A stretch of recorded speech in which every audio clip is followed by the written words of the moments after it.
second time in franchise history. The first was 1978. They finished 14-2 that year and won the Super Bowl. But our Football Power Index says not so fast, my friend. Despite being the lone remaining unbeaten team, FPI, those numbers that Hembo loves and David likes to mock, still not sold on the Steelers. They're currently ranked the sixth best team in the league, 3 spots behind the Ravens, whom they just beat. So before we engage in just making fun of the nerds who put together the numbers, let me explain to you, Ryan Clark, that most of the concerns that the analytics have stem from the quarterback, from the play of Big Ben. As you watch it, what do you think? I mean, that's where my concern stemmed from last week. And I was thinking about it as you were talking, and I was trying to think, the Steelers aren't the sexy offensive team. It kind of reminds me of their quarterback, both in physique and style of play. It's not the sexiest thing to watch, but they're finding ways to win. And I think we've fallen in love with the pretty in this league, the beautiful, the sidearm throws, the rolling away to our left and throwing a ball across the field and making these plays happen. Ben hasn't been doing that, but he's been finding ways to win. I think what FPI is looking at, what I am looking at is what game does the bottom fall out? What game does he not play well enough for them to win? And I believe that that's what we've been waiting on. And so for me, Big Ben has to be more consistent. He has to be more explosive. He's getting the ball out of his hands extremely quick, but they aren't creating plays down the field. They're not having a large margin for error because of the way that he is playing football right now. And so I believe if Big Ben steps it up, if Big Ben becomes more explosive, more confident, more efficient, then this team, the sky's the limit for them, because we all know defensively they are great. And to me, they have a Hall of Fame coach in Mike Tomlin. Yeah, and they're heavy favorites in their next 3 games, beginning this Sunday against Dallas. So they should be 10-0 by the time they get Baltimore again. And he just mentioned Tomlin, Diana, and I saw that in your notes, that's a huge factor in their success and should not be overlooked. Yeah, my notes read that Mike Tomlin said after they beat the Ravens that they stunk, that they played really bad football, but they were able to win the game. And that's just Mike Tomlin being honest about what they did last night. And, Ryan pointed to a lot of their flaws, some of them being a little bit of Big Ben, some of them a little bit on defense.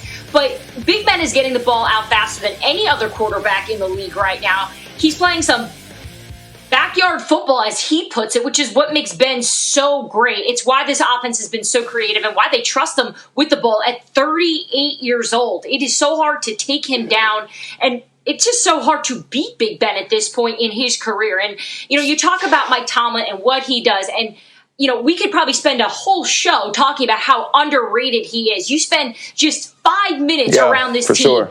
And it is very clear who the leader is. They take on the identity of Mike Tomlin. And, Tomlin talked about the adjustments they made at halftime. He said the difference in that game against the Ravens were those 12 minutes in the locker room. So you can say, yeah, Tomlin's all about connecting with the players. He's also a really smart coach as they made those adjustments to win that game on Sunday. And so, Rob, I'll ask you the same question I did at the very beginning of the show about Green Bay, but this is about the Steelers. You know what a championship team looks like. Is this one?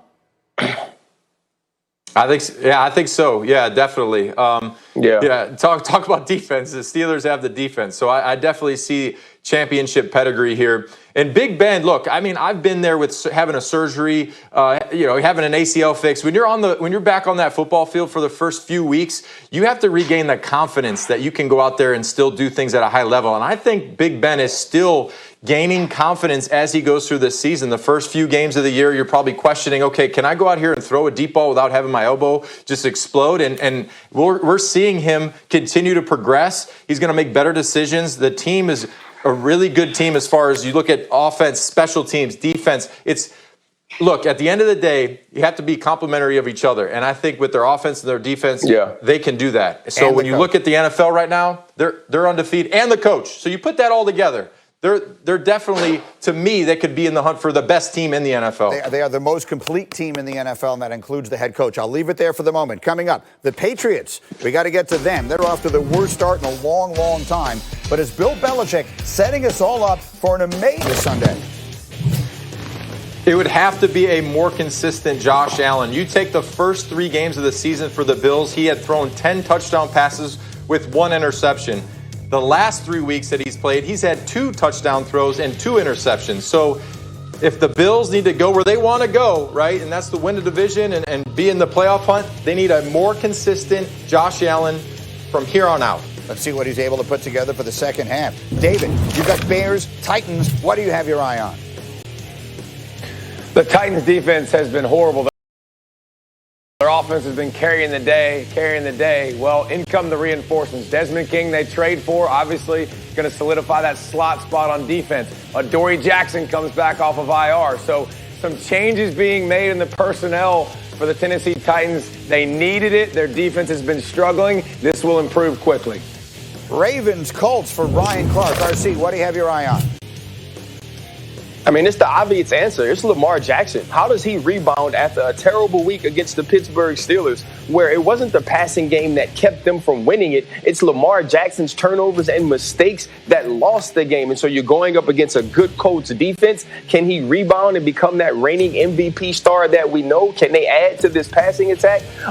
Or does his poor play at quarterback, the quarterback position, continue? I think that'll be huge to watch in this big game against the Indianapolis Colts. Yeah, let's stop down and talk about that for a minute. There's been a lot of conversation about Lamar Jackson here and everywhere this week. RC, what do you need to see from him, not just this Sunday, but through this second half, that will convince you that this year that team can make a deep run in the playoffs?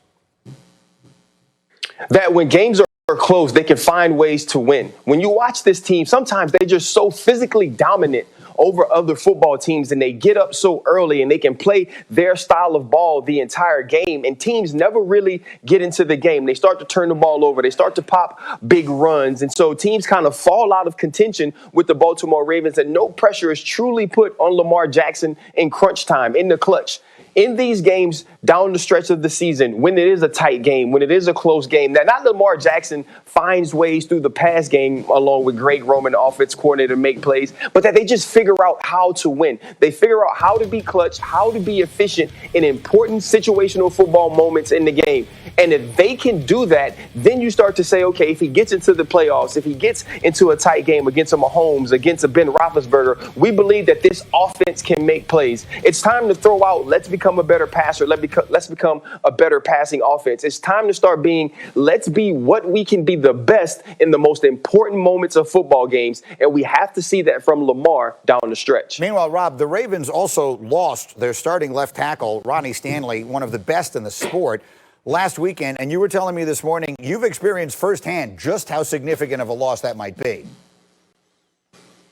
Yeah, look, I mean, the easiest way to set the standard for being physical is your offensive line. And when the Ravens last year, you look at what they did last year, they were able to be physical, run the football, protect the quarterback. So you lose Stanley, you lose Yanda to retirement.